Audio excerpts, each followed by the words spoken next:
एबे एबे आसिला सूचना 2 दिन ओडिशा को प्रबल वर्षा पश्चिमा झड़ प्रभाव में उपकूल में वर्षा 2 दिन जाए विभिन्न स्थान में हल्का मध्यम धरण वर्षा एने पाणीपाग विभाग सूचना देइछन्ति।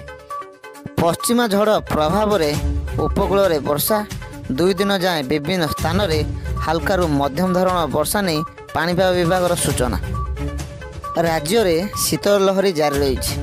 अन्यपटरे पाणीपाग विभाग सूचना अनुसार राज्य में किछि जिले में वर्षा हो पारे। वर्षा पाणीपाग विभाग सूचना दे कहिछन्ति जे आज 2 दिन पर्यंत विभिन्न जिले में स्वल्प वर्षा हेबो।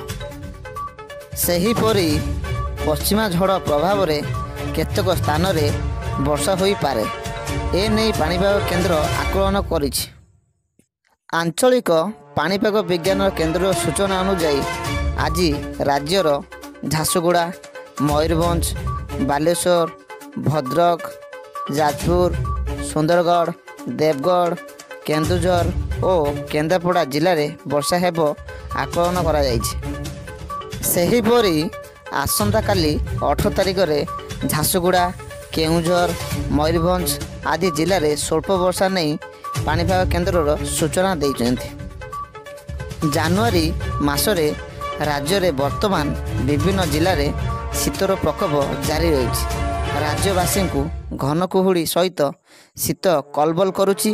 राति समय तापमात्रा ह्रास जोगु शीत वृद्धि हेउछि। तापमात्रा ह्रास जोगु शीत वृद्धि हेउछि।